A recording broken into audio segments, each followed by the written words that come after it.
ஜெயா தொலைக்காட்சி நேயர்களுக்கு காலை வணக்கம். காலை மலர் நிகழ்ச்சியில் தெரிந்ததும் தெரியாதுங்கிற நம்முடைய பகுதியில் நாள்தோறும் பல புதிய தகவல்களை தெரிஞ்சிட்டு இருக்கோம். அந்த வகையில் நாம் பார்க்க போகிறது கச்சை கட்டி கருப்பு ஆடுகள். ஆடுகளை மற்ற நாடுகளில் ஒரு மிருகமாக தான் பார்ப்பாங்க. ஆனால் நம்ம ஊர் கிராமங்களில் ஆடு தான் ஒரு சொத்து, ஒரு நம்பிக்கை, ஒரு வருமானம் அப்படின்னு ஆட்டுக்குன்னு ஒரு தனியாக அடையாளமே உண்டுன்னு சொல்லலாம். ஆடுகளை நம்ம கிராமங்களில் பார்த்தீங்கன்னா இந்த கெடா சண்டையில் நீங்கள் பார்த்துருக்கலாம். 2 ஆட்டை மோத விடுவாங்க. அந்த போட்டிக்கு அதிகமாக பயன்படக்கூடியது இந்த கச்சை கட்டி கருப்பு ஆடுகள் தான். அது மட்டும் இல்லை, இறைச்சிக்காகவும் இதை நம்ம பயன்படுத்துகிறோம். அந்த ஆட்டினுடைய முடி மாதிரி வேறு எந்த ஆட்டிலையுமே ஒரு அடர்த்தியான முடியை நம்ம பார்க்க முடியாது. இந்தியாவில் உள்ள பாரம்பரியமான செம்மறி ஆட்டினுடைய வகைகள் எத்தனை அப்படின்னு பார்த்தீங்கன்னா 44. அதில் 10 பாரம்பரிய ஆடுகள் எங்கே இருக்குது அப்படின்னா பெருமையோடு சொல்லலாம், நம்ம தமிழ்நாட்டில் இருக்குதுங்க. அதிலும் இந்த கச்சை கட்டி கருப்பு ஆடுகளை பார்த்தீங்க அப்படின்னா, அதாவது அதனுடைய பார்வையே நமக்கு ஒரு பயத்தை ஏற்படுத்தும்னு சொல்லலாம். அது மாதிரி மிரண்டு போகக்கூடிய ஒரு பார்வை அது இருக்கும். அதனுடைய காதுகள் சின்னதாக இருக்கும், சுருள் போன்ற அதனுடைய கொம்புகள் இருக்கும், அடர்த்தியான ரோமங்கள் இருக்கும். இதுதான் அதனுடைய தனித்துவம் அப்படின்னு சொல்லலாம். அது என்ன கச்சை கட்டி? அது ஒரு கிராமத்துடைய பெயருங்க.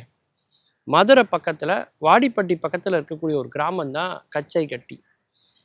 ஏன் இந்த ஆட்டுக்கு அந்த கிராமத்தோட பேர் சொல்லி நம்ம சொல்கிறோம் அப்படின்னா, அந்த கிராமத்தில் தான் இந்த இனம் கலப்பு ஏற்படாமல் இன்னும் அது சுத்தமான முறையில் அந்த இனம் இன்றைக்கும் அங்கே தான் வளர்க்கப்படுகிறது அப்படின்னு பல ஆய்வாளர்கள் சொல்கிறாங்க. ரெண்டாவது, அந்த பகுதியில் உள்ள ஆடுகளுக்கு தான் இந்த சிறப்பு இருக்குது அப்படிங்கிறத பல ஆதாரங்கள், பல தொன்மையான ஆதாரங்களும் அங்கே கிடைக்குது.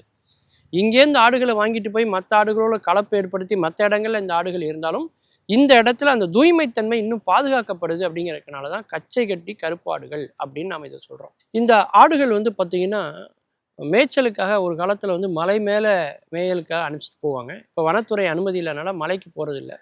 ஆனால் மலைகளில் மேயும் போது பார்த்தீங்கன்னா அங்கே இருந்த எல்லா விதமான மூலிகை தாவரங்கள் செடிகள் எல்லாத்தையுமே இந்த ஆடுகள் சாப்பிட்டு வர்றதுனால அது அது ரொம்ப சக்தி வாய்ந்ததாக அது மாறுது அப்படின்னு சொல்லலாம்.